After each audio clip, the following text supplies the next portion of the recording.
New details tonight. The man charged in a Grant County crash that killed a grandmother told deputies he drank 3 beers and smoked marijuana leading up to that crash. 57-year-old Benjamin Steiger has been charged with homicide by intoxicated use of a vehicle. It all happened Sunday night on Highway 18 near Hickland Hollow Road. That's between Bloomington and Prairie du Chien.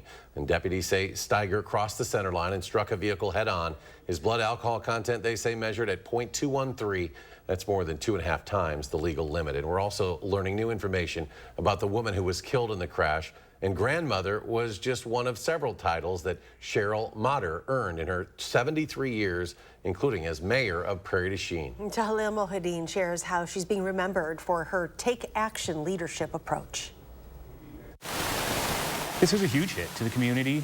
Reflecting on a life they say was well spent in the service of others. This is Cheryl's right here. She served from 2004 to 2008. As a teacher, former mayor, and grandmother. She was the kind of person that knew we were on this earth to serve others.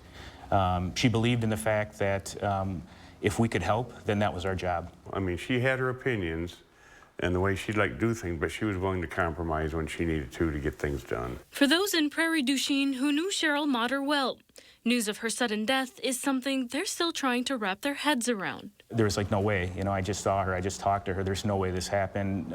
This vibrant community leader with this huge smile, how could this happen? It was here on Highway 18 just outside of town, a head-on collision with a drunk driver, not only killing Cheryl, but injuring her husband and 2 grandchildren. I can't even imagine what her family's going through right now. It's a tragedy Cheryl's friend and colleague Joe Rusky says we need to learn from. This isn't a political thing or anything, but in Wisconsin, maybe we need to look at tougher laws on drunk driving. But knows Cheryl would want people to think less about the way she died and more about how she lived. Rusk reminded of one of her biggest achievements, jumpstarting a campaign that raised $2 million to help thousands of young women in Ghana go to school. And as soon as that project was done, she said, what next? Where else can I help? And throughout her life, that's what Cheryl did. She was about service, about loving, about caring, and about making a difference. As for the local community, she gave much of her time to care for. They're thinking first of her family. If there's anything they need, I'm willing to do whatever I can to help them out. So, and the city is too. In Grant County, Cheryl Mader, News 3 Now.